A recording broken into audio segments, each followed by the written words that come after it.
In the past week or so, the stock market in China and Hong Kong has been on fire. It has this record-breaking rally that nobody has ever seen.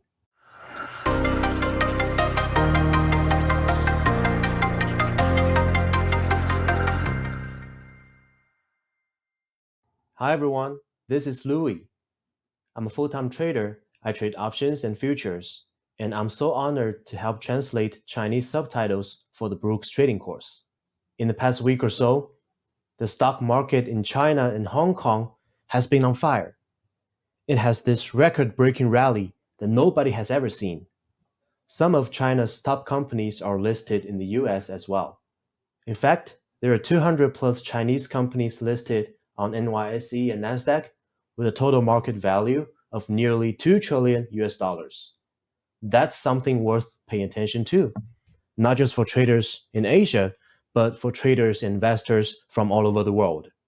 I want to thank Al and Richard for giving me this opportunity to talk to you guys about what has been happening in China. Let's get into that. Personally, I do not trade the Hong Kong market. Most of my trades take place in the US market. I trade options of index and different kinds of stocks. But I do have a smaller account in China, and I actually traded this all the way up. I post my account and trading records in my own channel.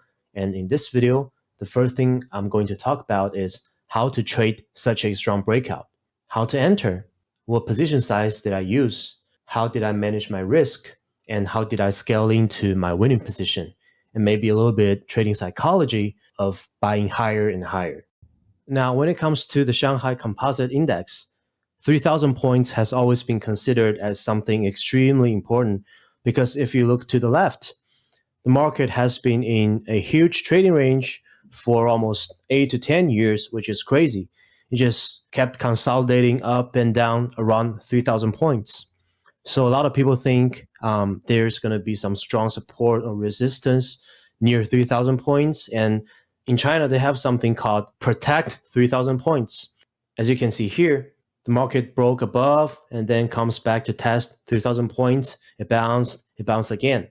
But right here in June 2024, which is 3 months ago, I kept warning my followers, you don't want to buy here. Just forget about the protect 3,000 points thing because the market has been in a fairly tight bear channel. If you look at this, there is some small pullback, but the bull bar is not that big and the pullback only lasts 1 or 2 bars. You can draw the trend lines and you'll find the channel being extremely tight. So this is a tight bear channel on the daily chart. And if we go to the weekly chart, this is actually a strong bear breakout, a series of consecutive bear bars. So the market was always in short. And you just can't assume there is support at 3,000 points. You have to assume that the market will keep going down, at least a small leg down. So the market broke below it, pulled back, retest the 3,000 points. It was support and now it became resistance and then kept going down.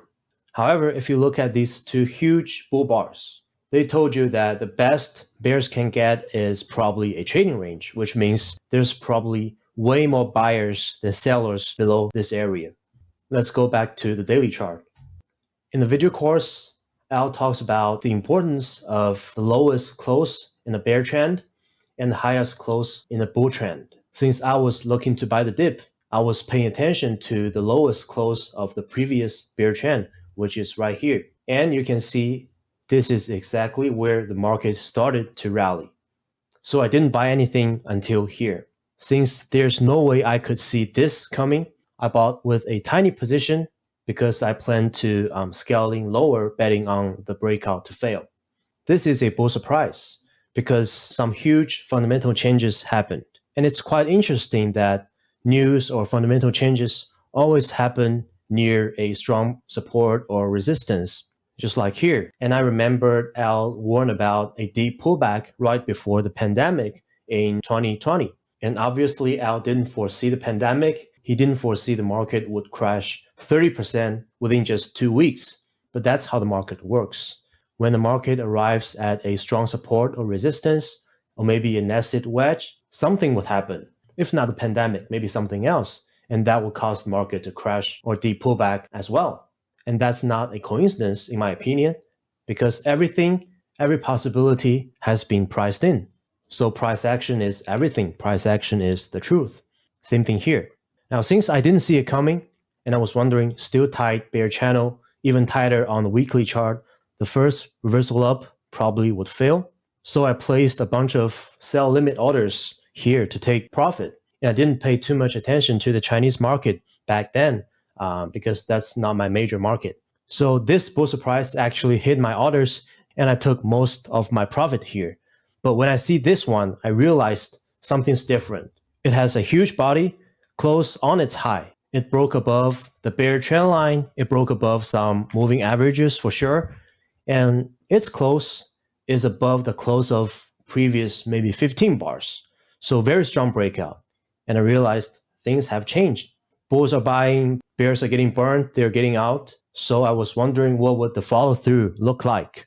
And here's what we got. It's a small doji bar with a little bit bare body, prominent tail above. Is this a good follow through or a terrible follow through? To me, it's a good follow through, at least acceptable, because it closed above yesterday's high and it has a gap up. The gap is still open. But if you unfortunately have read some books that have misleading information, you probably want to sell out all your position here, or you probably want to go short. But no, this is a good follow through and this is just a pullback. So instead of selling, I bought more on this close. I scaled in. And here I want to talk a little bit about something called apophenia. When they see a bar like this, they'll feel like if the market could go down like this, then this pattern is just so beautiful. It would just look as beautiful as a tower. So people tend to connect things that are actually not related at all.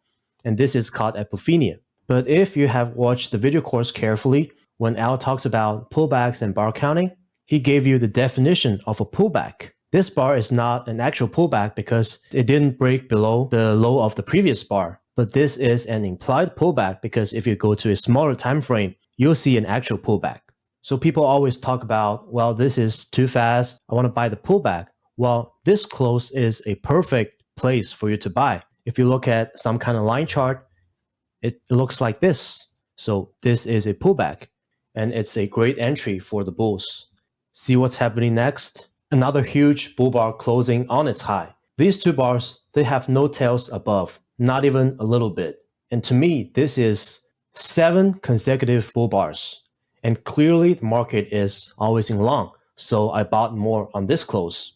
Again, the same question. People come to me and ask, too fast, too high, a little bit scary. I want to wait for a pullback. However, the problem is when you are waiting for a pullback, probably everyone else, every trader in the market is waiting for a pullback. Then if the pullback does happen, guess what? The price drops a little bit and a bunch of people just flood into the market and buy the pullback, which means there's probably no pullback at all. And Al talks about it. Whenever you feel like waiting for a pullback, don't wait. Just buy. Buy the close, buy the market, but with a very small position. When Al says small position, he usually means 20%. It's not 20% of your whole account, but 20% of your normal position size. Traders buying here are very confident about two things. Either the market will keep going up, or even if there is a pullback, they can buy lower because at least 80% of the chance it will have a second leg up. So I bought here with a tiny position, took most of my profit here by surprise, and I bought more here, bought more here. Whenever you see something like this, it tells you that everyone is buying in desperate. A bunch of institutions are buying in desperate, not just Chinese institutions, but institutions from all over the world. They are afraid that if they are slower than another institution, they would have to buy at a higher price later. It is pretty climactic, but since I think it's the first leg up, I consider other gaps being breakout gaps or measuring gaps. Another bull bar closing on its high without a tail at all. This tells you that everyone is buying the close. I was about 40% in. When I say 40%, what I mean is actually 40% of the money I have in the account in China. I mentioned earlier that my account in China is actually a relatively small account. It's not futures. I bought stocks and I didn't use margin. So it's just 40% of my money in account. I would have put in more money. I wanted to do so, but unfortunately, the other 60% of my money, I gave them to my fund manager and he bought a bunch of mutual funds for me and they're not expired yet. So I couldn't take them out. Otherwise, I could have bought more. And you'll see what happened next day is huge bull bar, another 8%. And this is the index. The whole market rallied 8%. Sometimes you can get consecutive buy climax just like this. And this is the last trading day before October 8th because it's national holiday in China, very long holiday, so people have a 7-day break. However, the stock market in Hong Kong is still open. Let's see what happened. This huge bull bar is September 30th, which is here. It's a small doji in Hong Kong market, another huge bull bar, and then a small bear bar closing above its midpoint. So the market kept rallying. And it seems like that when the market reopens in a few days, it will have another gap up.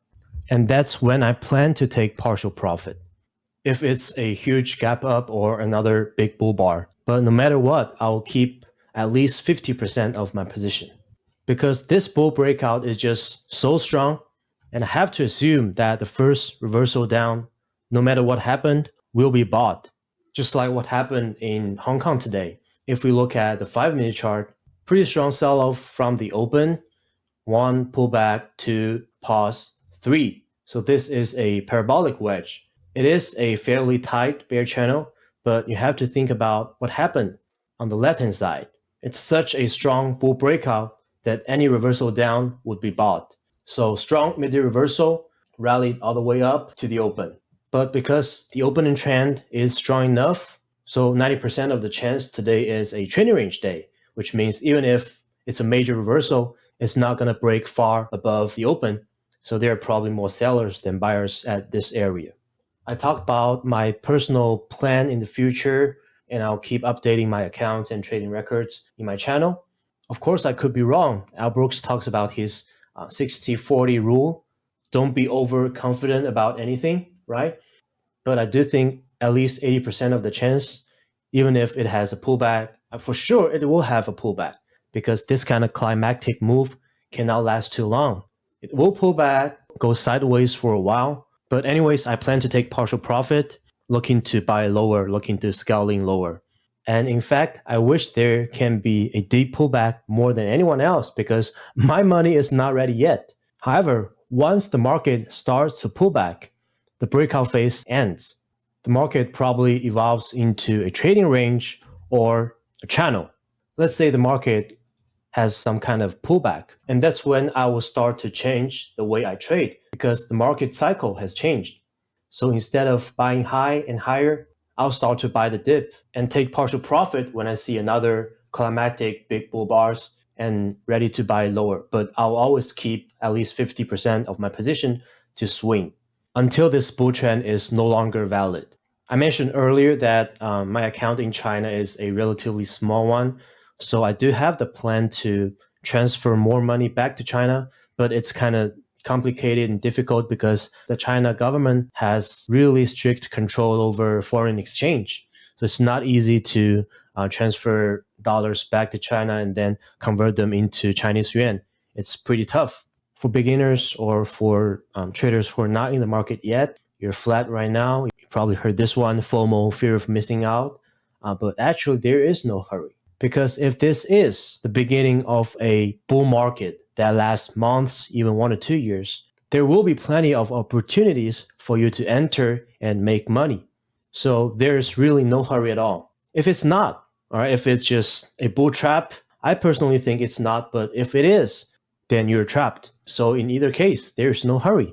That actually reminds me of what happened yesterday in the E-mini. So we are looking at the 5-minute chart of ES. On the open, 3 consecutive bear bars closing on their lows.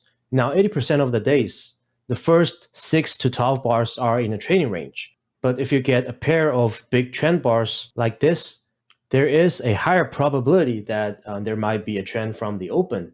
But still, no matter how strong the first trend is, 80% of the chance there will be a minor reversal, 50% of the chance there will be a major reversal. If you look to the left, actually I have been warning my followers since the FOMC a few weeks ago Does this look like a strong bull breakout? Not at all. Big up, big down, big confusion. Next day, huge gap up. Look at the follow through. This gap is closed right away and a bunch of trading range price action. Another huge gap up, but the gap was closed right away. Another failed breakout. In the trading range, you have to assume that all breakout will fail. Same thing here. Bears are trying to break below the trading range, 80% of a chance it will fail. So if you sell here, it's a reasonable trade. But you're really betting on this being the high of the day, where the probability is 20 or 30%, if not lower. And if it is the high of the day, which means today is either a big bear trend day or it's a trading range day, right? So you will have plenty of opportunities to go short. So there's no need to hurry. Same thing here with the daily chart of the Shanghai Composite Index or Hong Kong Hang Seng Index. So this is what I would have done if I am flat right now. As you can see in Hong Kong Hang Seng Index here, today it was a big bear bar, but way too many people are waiting for the pullback, so they bought it up. What might happen is there could be a big bear bar closing on its low. Odds are there will be at least a second leg up and the bull trend will continue. It's like this. On the left-hand side, we're looking at the weekly chart of NVIDIA. Strong bull breakout, maybe 10 bull bars in a row. And then you have this strong bear bar closing on its low. But the bull's like, hey, it's a tight channel. It's a very strong trend. First time you try to reversal, whatever you do, probably you're going to fail. So they bought that close. And next Monday, the market actually gapped up. The same thing could happen here. I'm just saying one of the possibilities. Now we're looking at the daily chart of Spider, the ETF of S&P 500. Strong bull breakout, a series of bull bar closing on their highs, big bear bar closing on its low, and it's an outside bar. But first time reversal attempt failed. Same thing here, and same thing could happen here as well. Again, that's just my personal trading plan. And I see all those institutions are buying in desperate. So I don't think they're buying for a scalp. So currently I haven't set a target yet. I want to do a swing trade. I want to hold my position until the bull trend is no longer valid. Of course, it can become no longer valid in just a few days. But right now, I just have to assume that it will have a second leg up. All right, that's pretty much what I want to share today. Thanks for listening, and I hope it helps. Have a good one, and bye-bye.